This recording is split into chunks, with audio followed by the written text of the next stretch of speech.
Welcome, everyone. Hello, all. It's good to be with you. If you're here live, I welcome you. If you're joining us on recording, I welcome you as well. This recording will be going up on our YouTube channel, but it's also going up on our Vedic Study Circle member portal. That member portal, for those of you who are joining us solely via YouTube, that member portal is a way to access not only these live teachings that are happening, that we're recording, both Acharya Shunya's teachings, as well as these companion study courses and other classes that our community is offering. But also there's a lot of accompanying material that'll be coming with this. So for the example,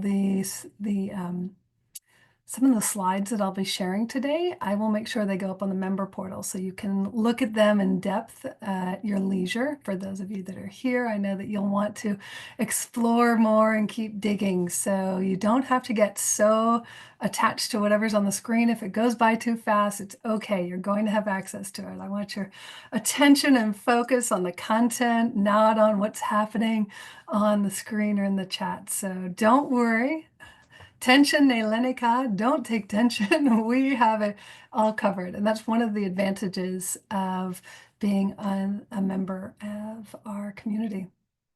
We also, depending on how many people are planning on committing and connecting with these teachings and with this companion study, we may also form another group in the community forum where we can talk about some of these concepts and go over some of the practices that I'll be introducing. And if there is a lot of interest and attention to that, I am happy to support in that way as well.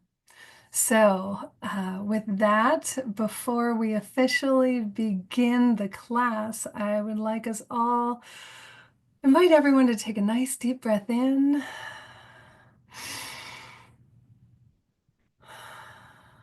Find your steady, comfortable seat.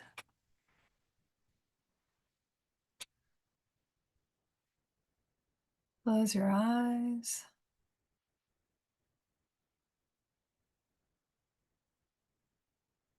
Gently come into presence in this moment.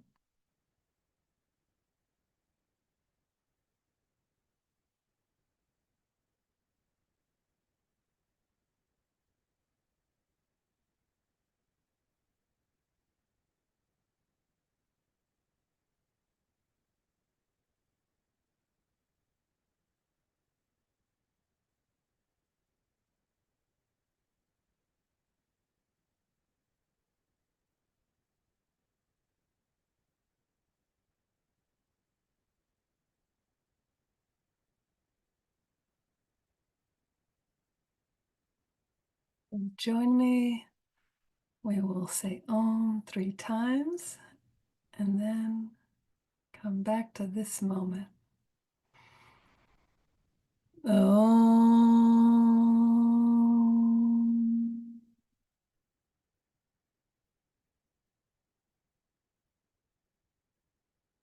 Om.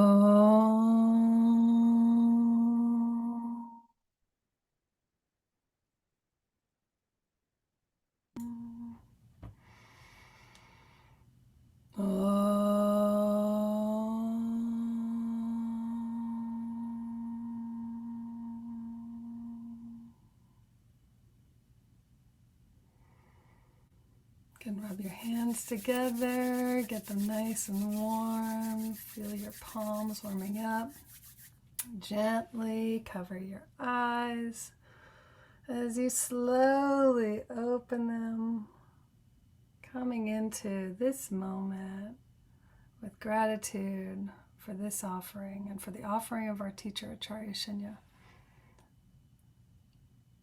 and for the offering of our Adi Guru Shankaracharya.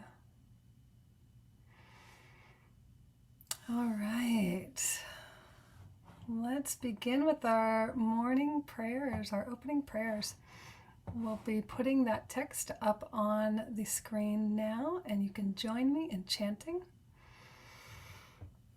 This is an honoring for not only our lineage, but for this great tradition, this great parampara of the Guru Shishya tradition, the teaching of this knowledge from teacher to student, who then can emerge more fully formed, more fully connected with Govindam, and can then help to carry this knowledge forward to others.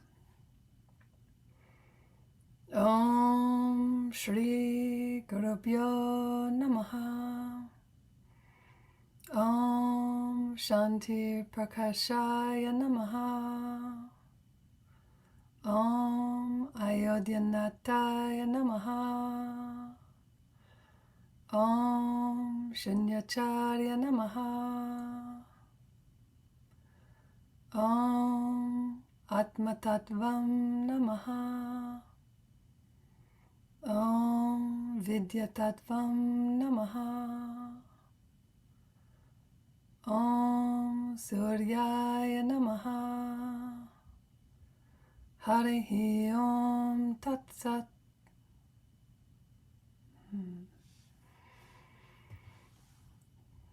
That is a beautiful prayer for those of you who may have never seen that before. This is specifically a prayer that honors our personal sampradaya, or our teaching lineage here, and involving, and you may have heard, not only the Gurubhyo, those gurus that have been in this lineage for 2,000 years, but also our specific familial lineage of gurus, and that's Shanti Prakashacharya and Baba Ayodhyanath and Shunyacharya.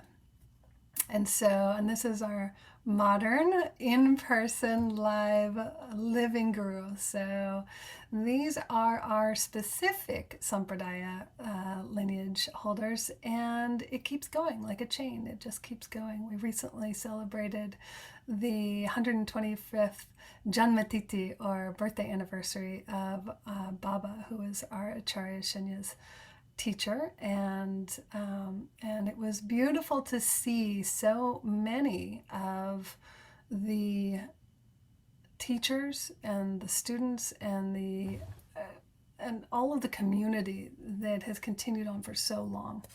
This is called a satsang. And satsang is a really important thing, and we'll see this satsang, or this community of truth, will come up in these teachings again and again, that are the author of this text, Adi Shankaracharya, is giving us a lot of information and a lot of guidance on how to navigate this world and how to navigate our ultimate goals. And satsang is an important part of that navigation. This is a tool for us. So the fact that we're coming together today is powerful, it's wonderful, it's important. So let me start, I guess I should have started by saying my name is Sadhvi Aparna, and I am a longtime student and now teacher in Acharya Shunya's lineage. I have been studying with Acharya Shunya for, I think, 16 years, or perhaps lifetimes. So it goes on and on. I personally have been finding her teachings, especially these text studies, of which we're going to be embarking on in this group. These text studies have done a huge amount to do something important to my consciousness. And I would imagine that many of you are also feeling that, which is to begin to transmute our consciousness. So what does that mean? To transmute our mind. So how do we transmute our mind? This is ultimately a big question that we're going to be grappling with and exploring over the next many weeks. We're always interested in a Vedic lineage with how we can connect to truth. So what we're doing here today and for the next many, many days is that this is a companion study course. This is meant to be taken, if you're taking this course, this is meant to be taken in conjunction with a long series of teachings that Acharya Shunya has given on the Bhaja Govindam. And so we are here as a companion study course to Bhaja Govindam by Adi Shankara. So if you have not yet watched the Bhaja Govindam teachings, they are available on YouTube as a playlist. They're also available through the member portal.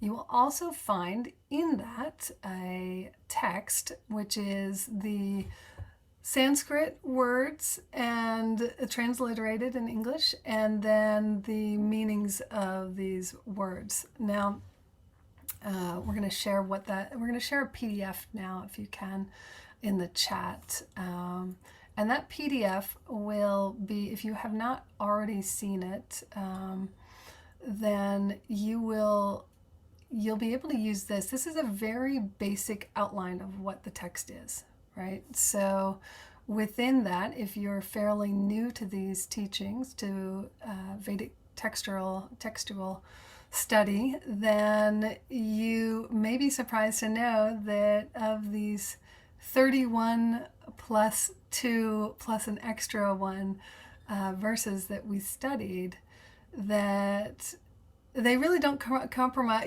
they don't make too big a PDF. You may notice right now it's a short written text. But that's for a reason. That short written text is meant to be, I don't want to say it's not precisely like a crib sheet, but it is the most refined and smallest, narrowest part of the teaching. This is an oral tradition. So when we study the Vedas, when we study in a Vedic tradition, in a parampara, then we are studying with the understanding that it is always meant to be shared through a living teacher, through an oral tradition. In today's day and age, we are blessed with having an opportunity to re-listen to teachings, to return these teachings. We get to hear recordings. We get to hear our teacher's voice. We get to see her image. This is amazing and really unprecedented for thousands of years. So we are truly living in a very special time that this opportunity has been afforded us. And we'll talk more about things like punyam, or positive merit, over the next several weeks of karma, but we can be assured that it is a great mark of our punyam, or our positive karmic merit, that we not only have a living teacher available to us who is giving these teachings, not only do we have the capabilities and the faculties to hear these teachings, and that we also have this amazing technology that allows us to re-listen and return and re-contemplate these teachings. And we have each other. We have this satsang, we have this community of truth, and we have an opportunity. So this is another opportunity to check in, to wake up, to pay attention to what's important. And this whole text is going to be a big wake up, pay attention to what's important. Yeah. All right. So, because it's important to us, because we acknowledge the Guru, I wanted to honor the Guru in this way. And what is the Guru? The Guru is the one who is sharing this knowledge, and really it's the knowledge of Atmajnanam, so that knowledge of the self. Today we're going to be exploring some intro concepts and just refreshing our understanding together. We are also going to be understanding the context in which this text was taught. We're going to introduce ourselves to Adi Shankara, and we're also going to take a look at where where we're going together as a group through this companion study. But we first start with our honoring of the Guru. And this is this is from the Guru Stotram. And it's especially important in relation to this text. And please join me, and then we'll talk about it a little bit. Om Guru Brahma Guru Vishnu Guru Devo Maheshwara Guru Sakshat Param Brahm Tasmai Shri Guruve Namaha. What does this mean? Guru is Brahma, that creation quality, that opening, that beginning. You can bring that back again. I want people to look at that. If you can bring that slide back.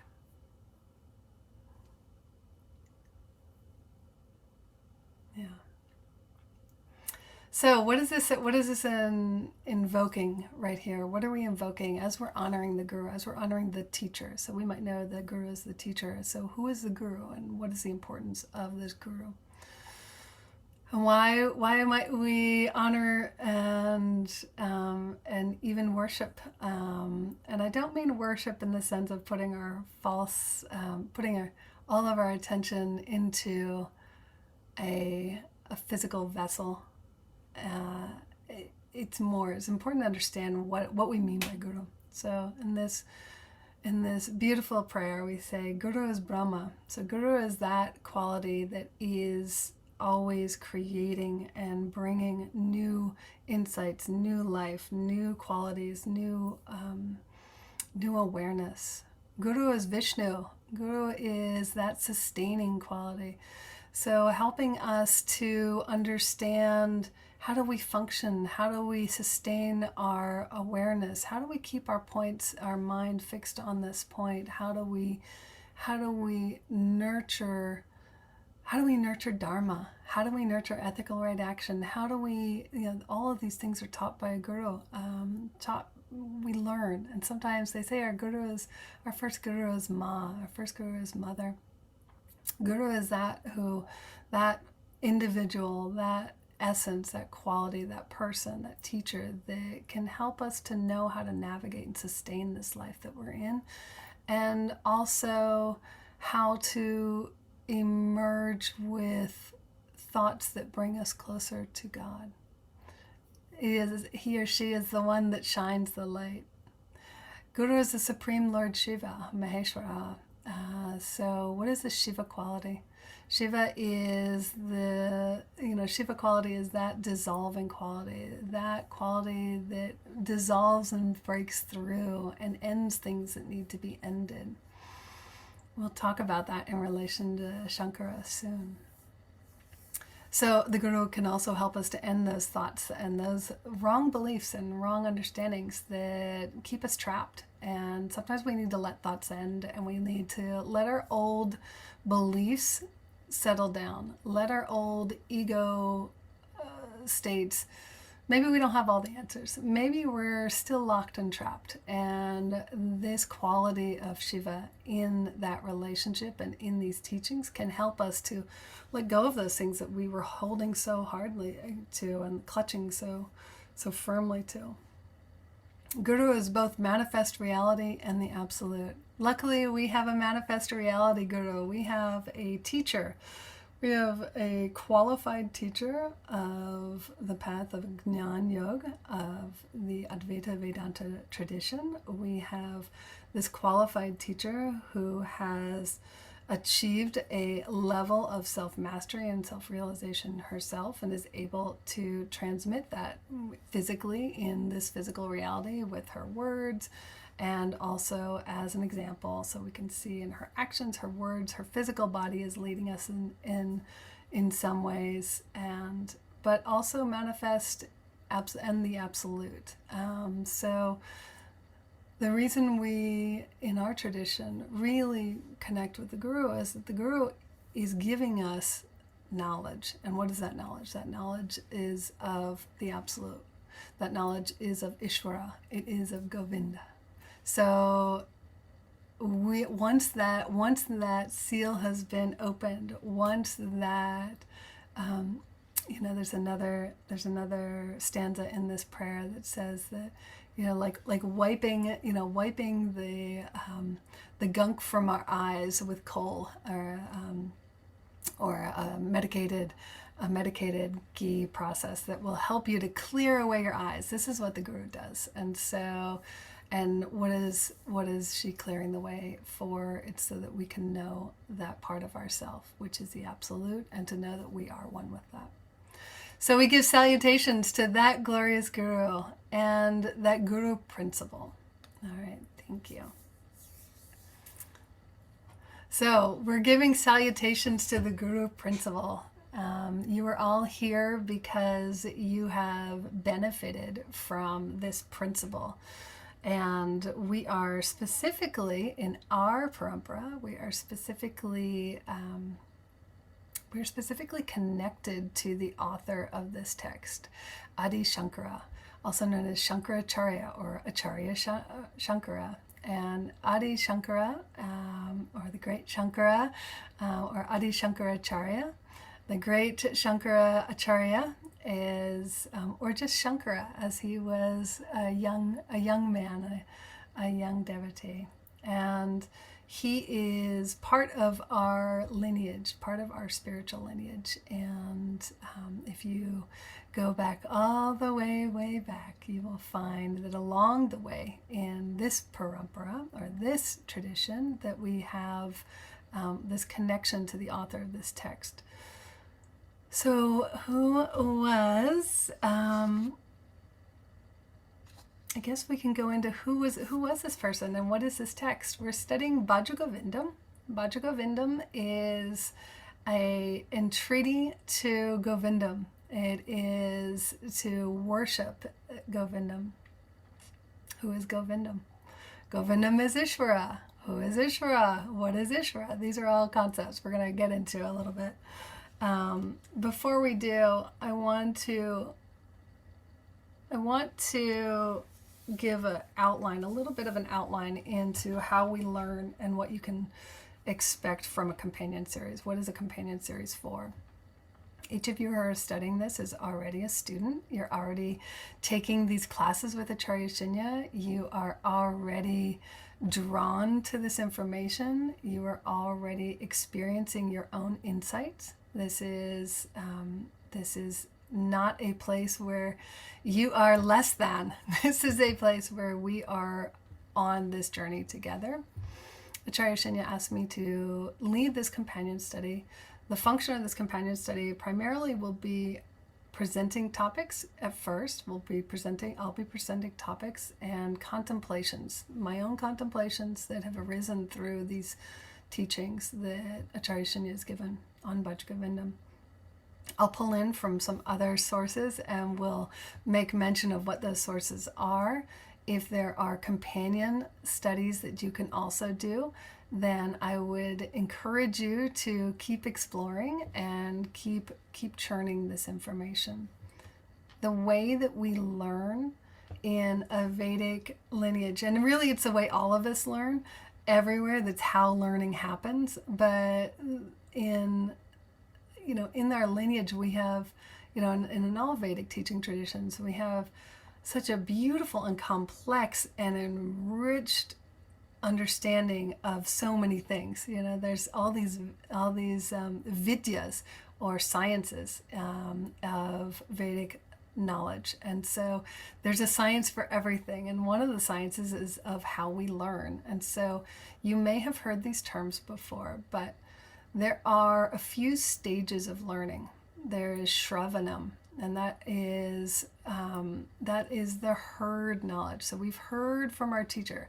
We've gotten to hear from our teacher about this course over 6 months of weekly teachings. And so there are many hours of teachings that Acharya Shunya has given on all of these on this whole topic of Bhaja Govindam, and then all of these support resources within it. So we've heard it, right? So all of us heard it once, or have heard parts of it at least once, and we're all becoming more familiar with it, with this text. But hearing it isn't enough to learn it. It isn't enough to know it, right? So there's another step, and that's called mananam. Mananam is contemplation. How do we contemplate? If any of you have been thinking about these teachings, you may have noticed, have any of you forgotten between the first and the last class? Have any of you forgotten even a moment of that? I myself had. There were things that had ended, concepts that had entered into my consciousness, but I actually needed to re-listen and then really start churning, really contemplating. It takes effort, especially in this context. It takes effort to have this kind of information. It's not an ordinary information. This is jnanam. And jnanam is the knowledge of the self.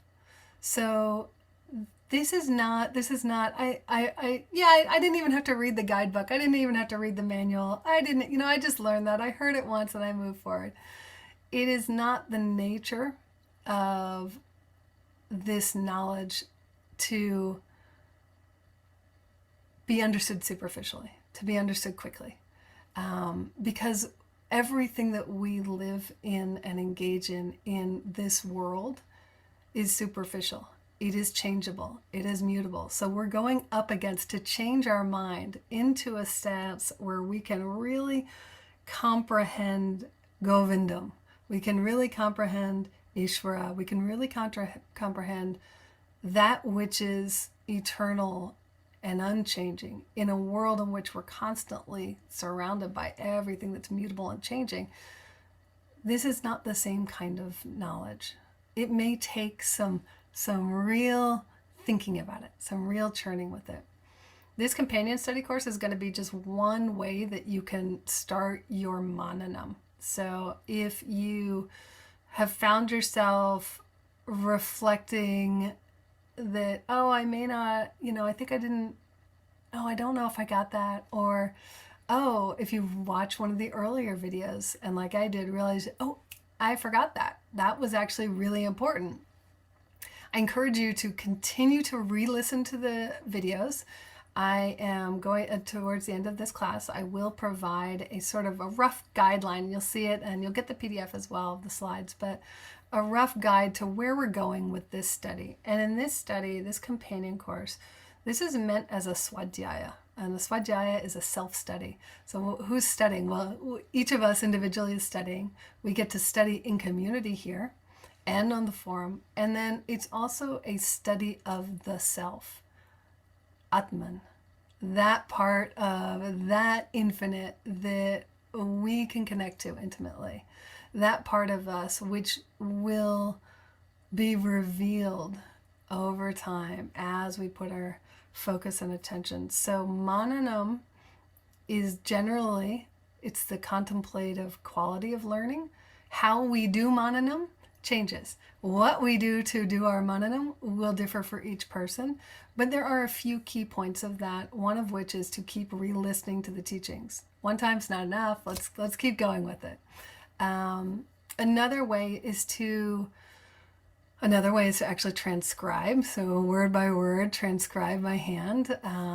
And before we had auto transcribers, many of the students did that, and myself included. That is a really powerful way of making sure that you're listening and listening closely. And you would be amazed if you've ever done a transcription project, how much you don't catch thinking you catch. How much, even as you're listening to it, how much goes out of the mind, how much our mind goes here, there, and everywhere, even while listening carefully. So that transcription is another way you can do mananam. I don't anticipate you will transcribe all 30 videos, but it might be fun as a project for you to just transcribe one for yourself. If there's one session that Acharya Shunya taught that really you're finding you're connecting with closely, I would suggest that as a good homework practice, a good svadhyaya practice. Another way is to take specific concepts and relate them to the text. So you're learning things about bhakti, you're learning things about karma yoga, you're learning things about dharma, you're learning things about Ishvara. You can take that and apply it to a specific contextual understanding in this text. So you've heard, and that's some of what we'll be doing in this course. So when I'm saying themes, these are kind of themes that emerge throughout the text. We don't have the time, and this isn't the context to be going through one verse by verse. Acharya Shunya has so beautifully done that for us already. So what we're going to be doing is kind of more summary work, but also bringing in our own understanding. This is where the community forum is going to be really helpful, because I would love to hear your understanding, and I would love for us to have an ongoing dialogue there of what you're finding. And so today at the end you'll receive sort of some verses, a rough estimate of where the verses will go according to each theme, and we'll go through each theme in 1, 2, 3, 4, 1, 2, 3, 4. And so you will see different verses. So if you want to refresh your understanding, I would first look at the actual text, the PDF that you're getting, and just see if that helps you to refresh your understanding of those verses. And then if you are feeling drawn to, I would also re-listen to some of those episodes, those sessions that Acharya Shunya gave by verses. And again, as always, this is a self-study. You don't have to keep up with anything. You don't have to, you're not getting gold stars. There's no points awarded. This is for your own understanding. Be here because you want to learn and you want to grow and you want to deepen your understanding. That's what this is. So this is us all deepening our understanding, and it is our own understanding as well. So there's a third stage, and that is nididhyasanam. This stage of learning is where we're really beginning to integrate. We're really taking this knowledge that we've heard, that we've contemplated on, we've chewed on, we've churned, and we're starting to integrate it into our life and into our awareness. This doesn't mean always that everything that we're learning is something we can practice like a checklist. That's not the point of this, but we can look for guideposts in our life. We can start to see where we are finding a bit more space between our experience of reality and our understanding of truth, so that we can turn our attention towards the understanding of truth. And what is that understanding? And that's towards Govindam, towards Ishvara, towards God, towards that which is eternal. So that's what this is all about. I think we've talked about this, how to approach this. Approach it first with compassion for yourself. Approach it first with an understanding that this is not about getting it perfect. That this is not about, I read all these and I did all that and I've made my checklist. That said, there is an urgency to Bhaja Govindam. There's an urgency to this knowledge. This teaching is meant to wake us up. This teaching is meant to break through our old conceptions and our habituated pathways of thinking and our attachments and all of the things that we're doing that are keeping us locked in a smaller version of ourselves than we actually truly are. So challenge yourself a little bit. Make it a little uncomfortable for yourself. And if you're finding that you have a little resistance to a regular study, that's a great indication of, okay, I'm going to challenge myself and I'm going to re-listen to that. Okay, I'm going to at least read a verse today. You might try reading a verse every day and see where you go. There's a lot of ways you can do this. What's your process? I also want to encourage you to approach this with reverence. This text is, it's a beautiful intersection between Bhakti Yoga and Jnana Yoga. So this text is here to help us to bridge that gap, to bridge, this is a bridge. What are we doing in our everyday lives? What are we focusing on every day? And how does that affect our consciousness? How does that affect our mind? We're going to be talking a lot about the futility of those things that we attach to every day. It's an important conversation to understand what impermanence is and what this life of impermanence gives us and what this life of impermanence is doing to our mind and what it's doing to our relationship with that deepest part of ourself, and ultimately to God. So approach your studies always with reverence. I know all the faces that I can see, I know all of you do. Keep that up. When you're finding that you are resistant, or if you're finding that you're prioritizing other things, we're going to make a Sankalpa today. Figure out what your Sankalpa or your inner decision is going to be about this. And this isn't about holding a stick to yourself, but it's about what is your intention with this? What can you give yourself? What is the gift that you can give yourself through this teaching? So reverence, compassion, consistency.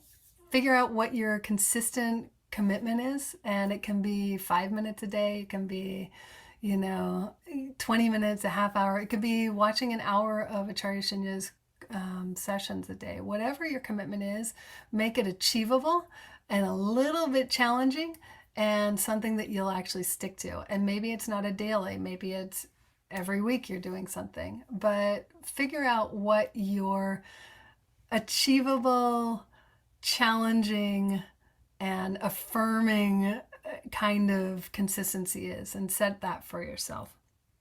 Because you'll be amazed to see the difference between, even right now, even with 6 months of this, having heard these teachings, and what will happen with your consciousness as you start to really get into these teachings for yourself and churn, and then see where your understanding of that is at the end of this process. And it won't end here. We're going to keep going. Each of us will keep going. This is a text that we can spend a considerable amount of time on, but time is only one part of it. It's also our energy. So how we can connect as we move into 2025, Acharya Shunya is going to be teaching a lot on karma yoga. These teachings work very well with this text. You will find a lot of synergy between these concepts. And I think that having that practice for each of us, whatever that practice is, will be really supportive in our studentship. All right, there's also surrender. Surrendering to this knowledge, which might be a hard one, because this is about addressing the heart of how we stay in samsara. So we stay in samsara, we stay in this whirling pool, this whirling ocean of thoughts and ideas and delusions and preconceptions and learned behaviors, and we stay here. And what keeps us trapped here? What do we stay here for? Why do we stay here? This is something that each of us will find what our particular attachments are. If you do this work, you'll find out where your particular attachment is. I've been finding out where mine are, and they were a surprise to me, but sure enough, they're coming up. So you'll find out what your particular, what is hooking you into this reality. This is an amazing text for finding that out, and your consistent application, and then also your, think about surrendering to that process and just seeing what emerges. And I think that something new will come forward for you. You may have brand new insights to yourself, and that means this text is doing its work because you're meeting it. So, all right. And then finally, there's a concept in our lineage and in all Vedic lineage, and it's called Vinay. And Vinay translates to humility. It means sort of the ways in which we approach the teacher and in the community. So it's sort of it can mean several things, but ultimately it's the attitude with which we approach the teacher and the teachings and the knowledge. And so if we can approach this with humility, and what does humility mean? It doesn't mean crawling and begging. It means surrendering, even for this moment, surrendering your ego just a little bit to hear what the teacher is telling us. And this text really demands that, because it's saying a lot of things we may not want to hear. There's a term for this, which is called Moha Mudgara, and that is another name for the Bhaja Govindam, and that means mohas are delusions, are big delusions, the delusions that we are small, finite, impermanent, changeable, mutable, and alone, and afraid, and isolated. And that's an illusion. And Mudgara is this hammer.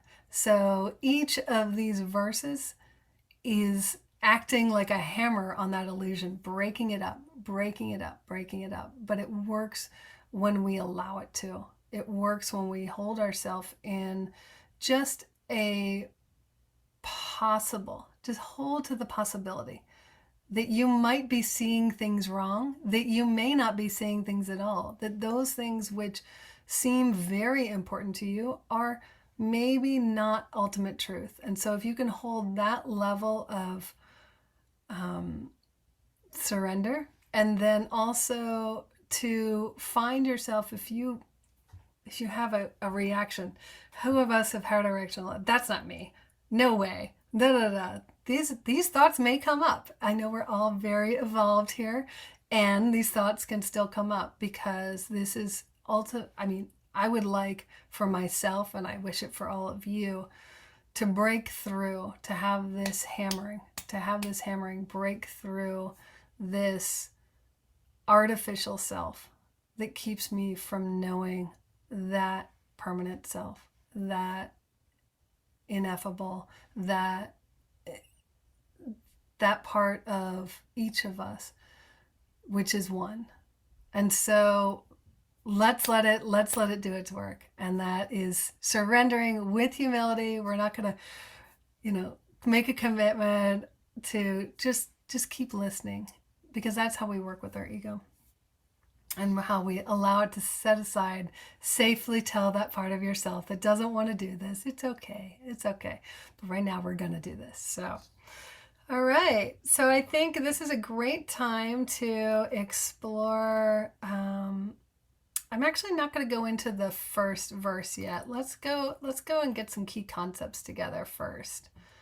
And I want to make sure that we are all, now we may not get into all of into great depths with these today, but these are things that you can also, these are starting points for your own contemplation and your own mananam, is getting a refresher. Let's do a refresher today, but also if you'd like to know more about these, I would say all of Acharya Shunya's teachings, specifically from Sovereign Self, her book Sovereign Self will give a lot of insight. And I believe if you haven't yet taken the Sovereign Self course, which is another kind of companion study course, there is a beautiful course that Sadhvi Aparna leads, and it is about a lot of these key concepts. So if you've been finding that you're a little confused in terms of, say, what's samsara, what's maya, what's ishvara, that is a great place to go deeper. So we're going to do kind of an overview of these key concepts, so we all share a vocabulary together. But there's a lot more to learn, and like all Vedic studies, what we can know in one word holds multitudes, and that's another source, or another rich source of mananam, or contemplation. All right, so key concepts. what are we? What kind of lineage are we? We are an Advaita Vedanta lineage. What is Advaita? That means not two, which means one. Vedanta, what is Vedanta? It is the study of the later or the latter portion of the Vedas. So, as Acharya Shunya has expounded upon in a lot more depth in the first and second sessions, the Vedanta, and this latter portion of this knowledge, is about jnana or knowledge of self, and the yoga is the pathway of it. So it is the philosophical, it's a philosophical branch, if you will, of Sanatana Dharma, or that eternal Dharma. But it is also, at its core, this understanding and knowledge that everything is one. So we are all part of one consciousness. We are all the same consciousness, whether we know that consciousness as Ishvara or whether we know that consciousness as Atman. That's our personal understanding of that part of our universal consciousness that we connect with. But it's all one. Tattvamasi means I am that, you are that, thou art that. So what is that? Okay, so Advaita Vedanta is the study of this knowledge of self. It has to be conveyed by Shastra or these Vedic texts. It has to be conveyed by a living guru, ideally. And we are so blessed to have one of those. And it is the knowledge of the truth of self. And so that Sat is the truth, and the self is known as Atman. It is also known as Ishvara, and it is also known as Govindam. All right, so we're studying the knowledge of the truth of the oneness of all. Samsara and Ishvara. Ishvara is that, we can call it God, but it is that eternal consciousness, that limitless, and I took some beautiful notes. Shunyiji gave a wonderful, again, a full exposition on Ishvara in the second session of these Bhaja Govindam teachings. But Ishvara is Satyam, truth. It is the ultimate truth. It is Jnanam, knowledge, the ultimate knowledge of that truth. It is Ananta, it is infinite. It is Nityam, eternal. It is Anaksham, beyond space. So it's beyond even the physical constraints. So when we think of even when we think of our representations of God, those are but facets of an underlying truth. And so more than form, more than function, more than qualities, this is Ishvara. It is that spiritual truth without any physical constraints. It is endlessly pervading. Ishvara is in all. Ishvara is everywhere. Ishvara is in every cell and every atom of this reality.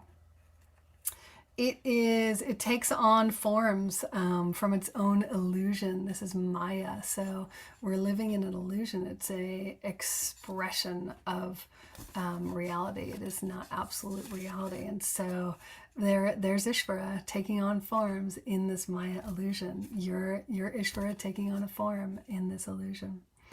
It is formless. It is formless, and it can take on forms. And it encompasses the whole universe. So everything that we know is Ishvara. It is the refuge of the helpless. And that's what we're addressing through Bhaja Govindam. This, how do we find and where do we find refuge in this whirling, swirling samsara, and this whirling, swirling illusion of separation, and that feels very real.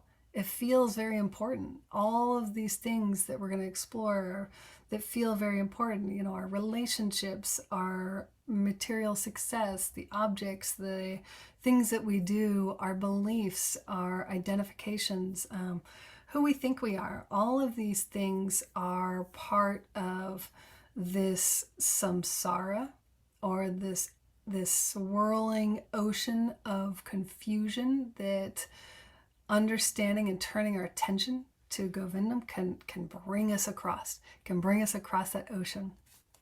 And so if we are the helpless, Ishvara is a refuge. Let us find Ishvara. Let us find Govindam. Protector of the unprotected, and an ultimate bliss. And so this is all Ishvara. So we have this shared understanding of what is Ishvara. Ishvara is, we can say, God, and what does that mean? So when we think of not a Godhead, when we think of not a God representative, but we think of that which is in all aspects of divinity, that which is in all creation, that which is in every aspect of consciousness, that is Ishvara. And another name for Ishvara is Govindam. So Govindam is also we'll be referring to Govindam in Bhaja Govindam, and is also another way of saying that sustaining Vishnu aspect of reality. So that which sustains us is also Govindam, and we will be talking about that which sustains us this year in Karma Yoga as well. So these are, again, very, for the time allotted, these are simple concepts, simple ways of understanding this. We also have the 4 Purusharthas, and these are the natural, healthy drives of a living human being.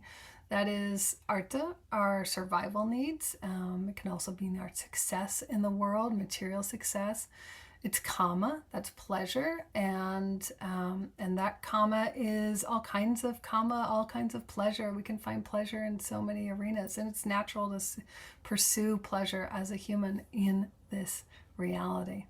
Dharma, which is that way that we ethically engage with the world and each other, and it's ethical right action. It's also living in a way that sustains us all. This is part of a more evolved way of living in this samsara. So we can live in samsara just searching for pleasure, searching with our senses, searching for success. But we can also simultaneously and healthfully help others. Humans want to help each other and want to do the right thing. It's actually an inborn quality. And then finally, there's moksha. This is another natural urge for any human, but not every human in every lifetime, but it is in there. It is inbuilt in us that it is a natural urge that we want liberation. We want to be free of this binding that reality is, and what feels bound is that limitless self.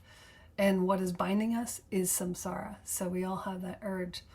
In this text, we talk a lot about, or we hear a lot about, those Purusharthas that can also, that although they're natural, although they're healthy, they're part of being a human, they are also the same drives that trap us.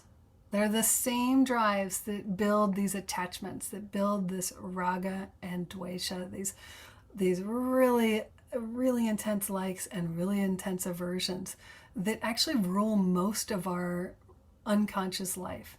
And so paying attention to what those Purusharthas are, and then also paying attention to where we've allowed those same drives to override our sense of self and our connection to our own inner bliss. And then there's also 2 paths, and this will impact us maximally in this. Are we choosing the path of Shreyas or the path of Preyas? How do we choose Shreyas, which is the path that leads towards our enlightenment? Well, it's through things like yoga. It's the union with the self. All the things that lead us, all the 4 paths of yoga lead us towards that union with self.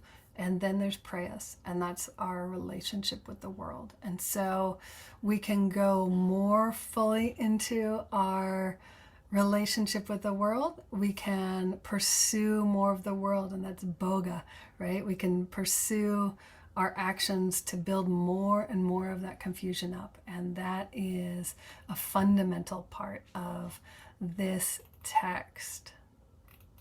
So let's close that video, right now. So we have a basis. We know what we're doing, our companion study. We are going to learn why we're doing it for ourselves. Each of us is going to determine why we're going to do that. And we understand, we have a core understanding of what the basics are, right? We all kind of know what the setup is a little bit. So let's go into verse 1.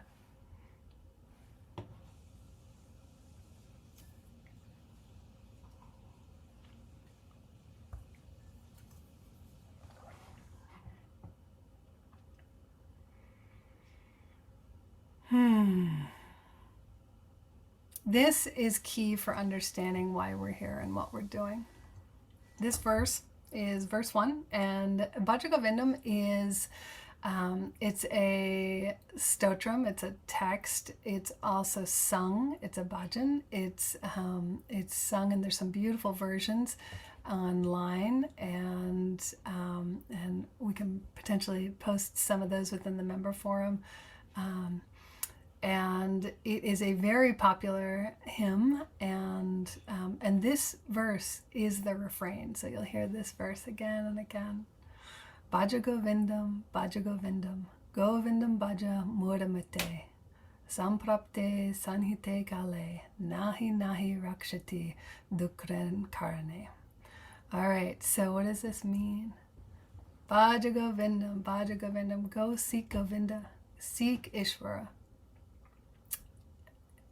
Translated, this next part is often translated, that mudamate, as a fool, but it really, as Acharya Shunya so beautifully expressed, it's really, we're all this fool. This is the owner of the deluded mind. Each of us is coming to this teaching with our own aspects of our deluded mind. Where are we deluded?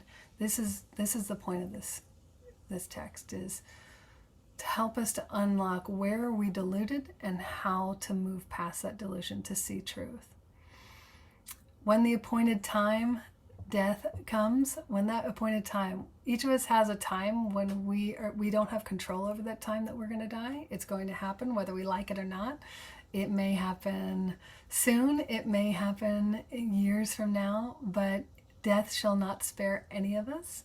And here we see the intro to this text, which is, and the grammar rules shall save you not. All right. So Bhaja Govindam is a treatise from Adi Shankara, and Adi Shankara was an enlightened teacher. He was a traveling guru. He started off as a child prodigy. There's a beautiful story of him being marked essentially from birth to have this knowledge. He had a profound impact and a profound way of transmitting the truth of the self to the world, and his impact reverberates today.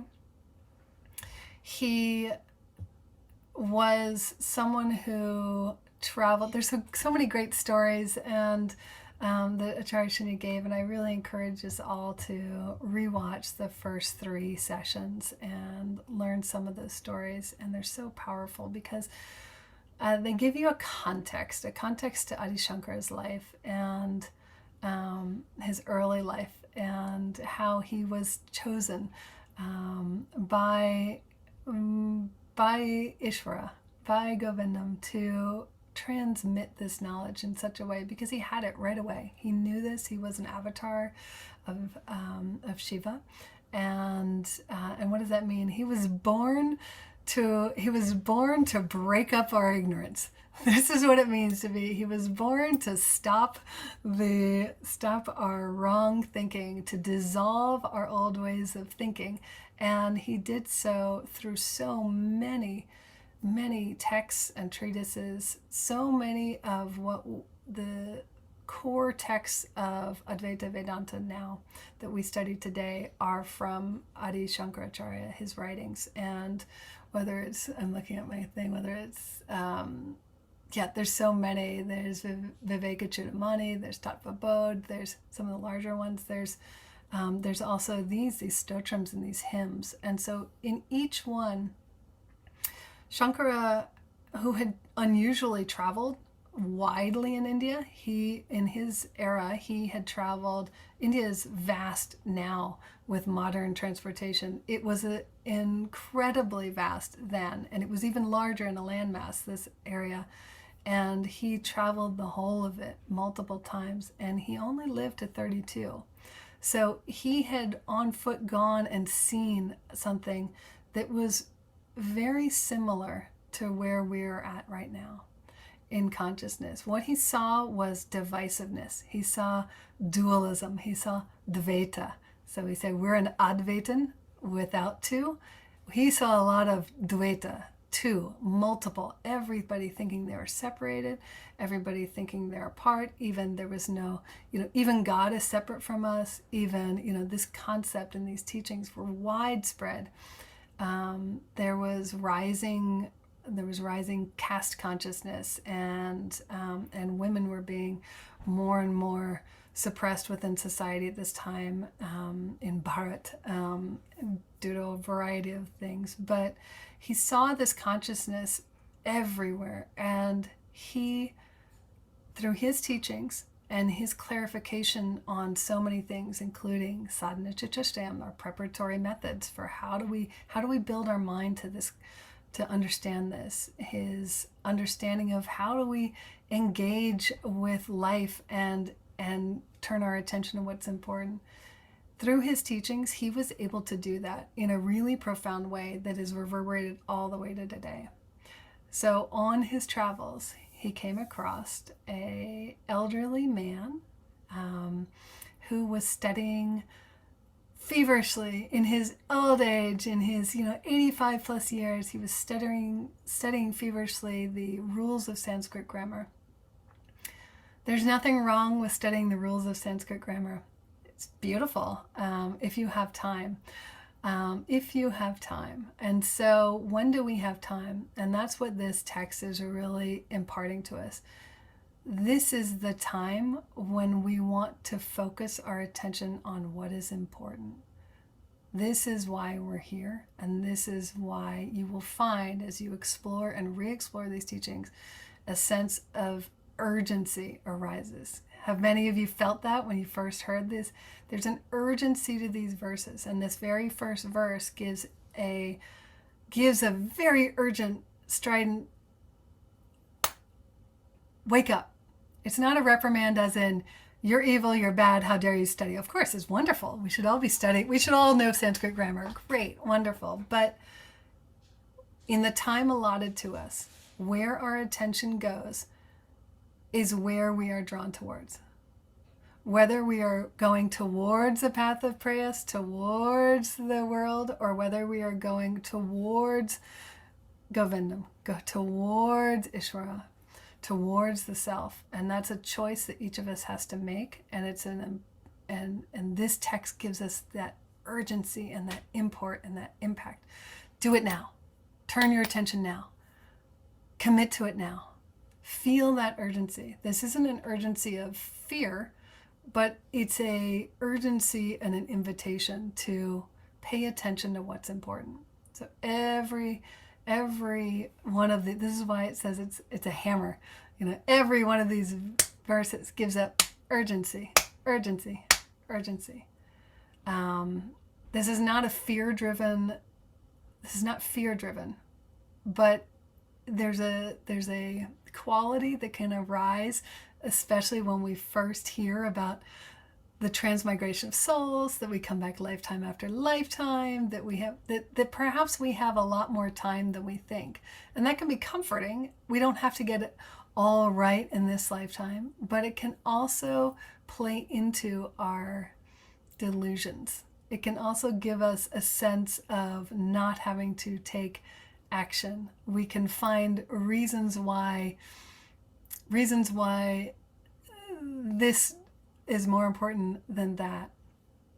And with every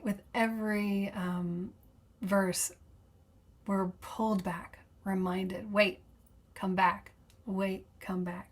You think this is important, here's why it's not. You think this is real, here's why it's not. You think this is permanent, and here's why it's not. So part of the text is telling us what is not permanent and why it's an illusion and why we're so attached to it. And then part of the text is telling us what to do about that. So let's show this. I want to show you all before we end. I want to show you the key themes that we're going to explore together.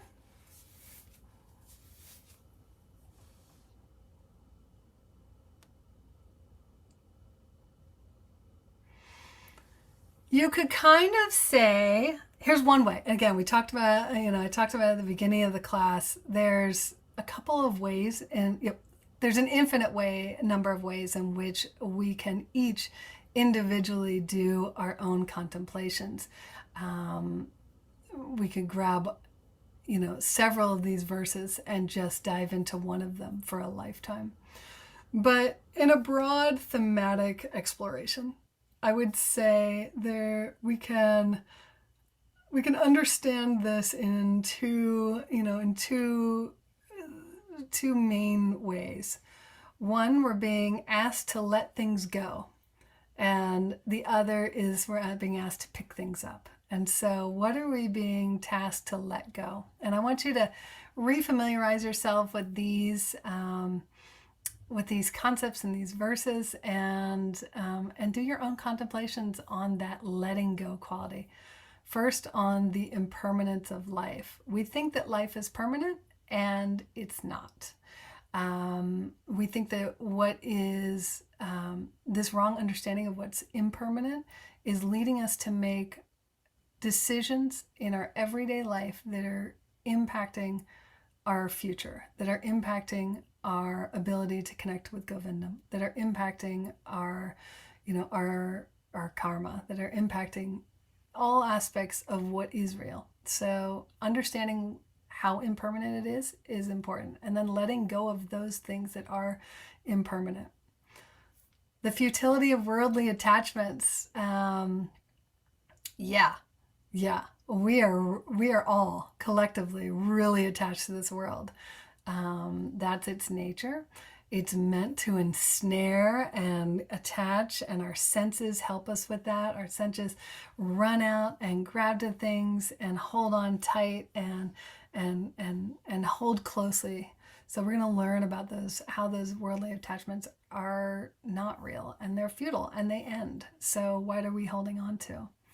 Also about the illusory nature of relationships and relations. You're my one love. You'll be here forever. I'll die without you. Divorce. Or death. Or disinterest. Relationships. We are going to explore all kinds of relationships, and why this isn't a why we shouldn't have relationships, but it's a why we can hold those relationships like this and hold with open hands.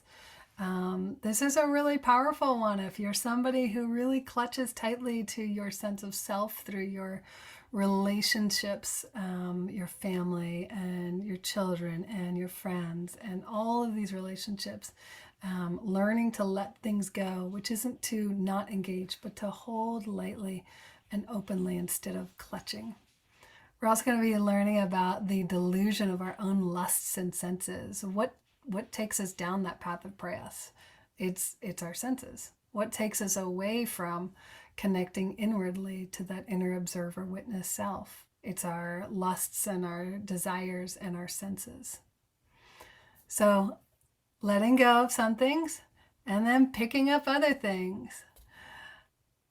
We're going to talk about the value of Sat, truth, the ultimate truth, Sangha, that community with the teacher, community of right knowledge. This is a way past that old pathway, that old understanding, and towards a new understanding, towards a new connection with Govindam and a new connection with self. And it's very easy to get lost, and it's very easy to fall away and go right back down that one path.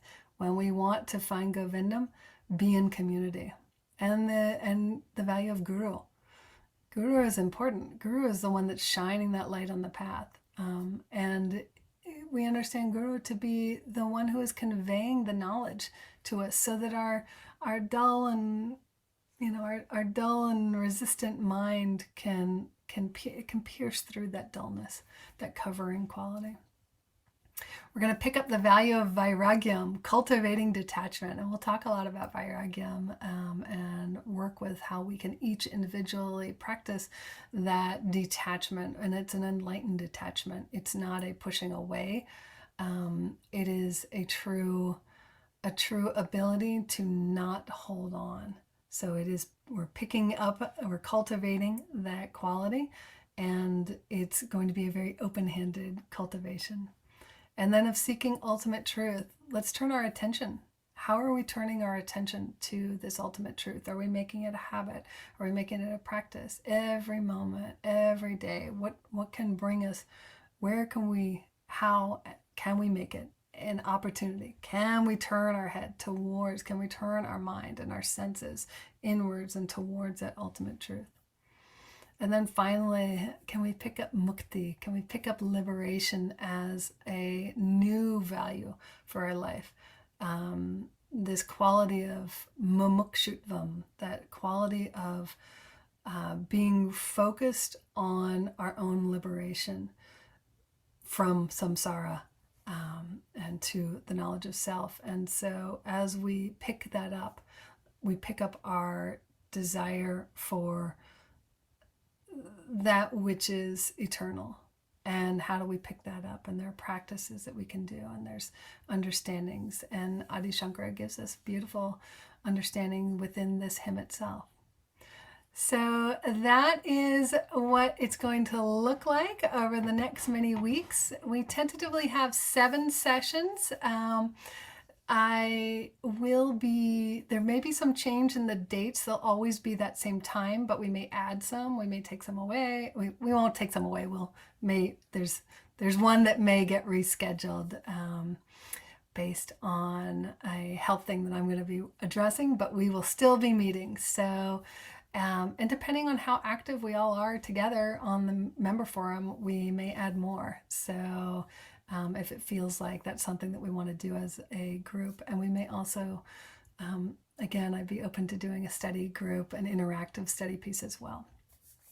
So I know we're going a little bit late on this first day. We had a lot to cover, but if you are available, I'd like to close out with a intention setting practice, and we'll take about five minutes or so to do this. So I hope that you have an understanding of what might be possible from the study of this text. With that understanding, because we have Shraddha, we have faith, we have a trust in the words of the Guru, of Adi Shankara, the words of our teacher, Acharya Shunya, and with that faith, we can know that this is a worthwhile course of study, right? And obviously, each and every one of you that's shown up today believes that because you showed up for more. You want to deepen your understanding of that. So I'd like to invite us all to make a Sankalpa to ourselves. Now, it's a beautiful quote that I have sitting right here above my screen, and it's from Acharya Shunya.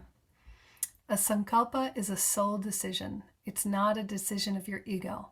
It's a very deep internal yes to the journey that you want.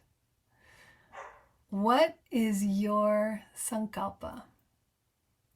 let's take a few minutes and write down, what is your decision in relation to this study, in relation to this text? What does your inner heart want? What is that part of you that most closely reflects the self desire from this study?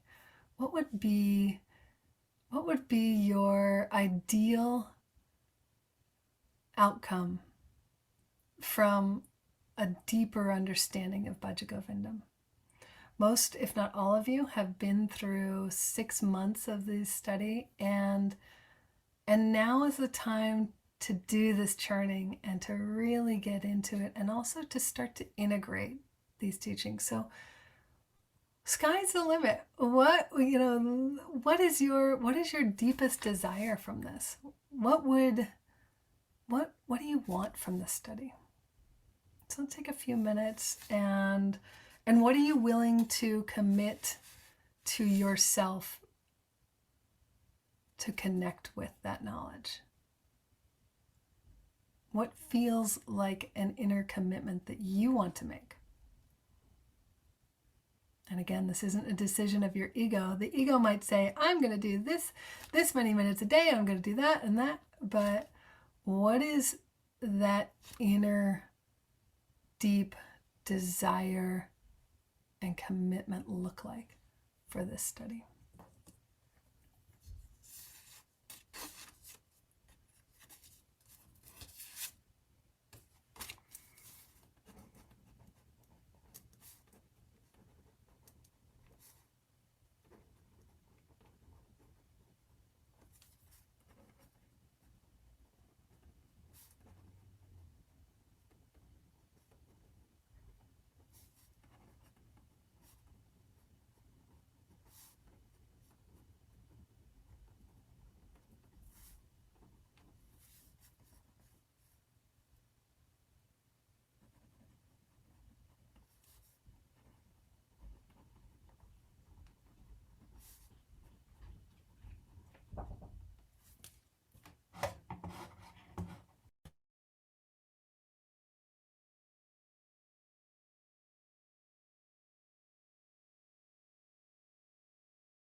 All right. Welcome back.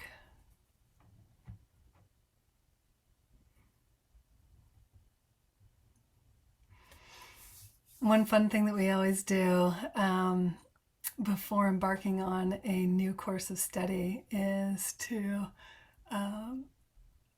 get a fresh journal for this contemplation, a fresh journal for this thought, or this series. I know Acharya Shunya suggested bringing your fresh journals to the Karma Yoga study, and I would also encourage you, for your study of Bhaja Govindam, to have a fresh journal. And it's sometimes helpful to have with these kinds of, I find with the companion study kinds of things, because it's me working out my own thoughts. It's me working out my own understandings. And I find it helpful to have an unlined paper, because you may want to, how does Ishvara show up for you? It may come in, there may be thought forms that come, or doodles that come, or words that come, or charts that come, or om, or, all to your own devices, whatever works for you. But I encourage you to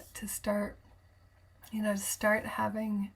writing down some of your thoughts as they come up, and start observing some of these thoughts, and writing them down in a place. And it's a great way to revisit, and also, give your ego that little reward as well. Yeah, I did do that this week. And what we did is not just start a journal, but perhaps we had a moment where we lessened our grip on an attachment. And that's a beautiful thing to make note of, as well as your deeper contemplations and more rigorous mind contemplations.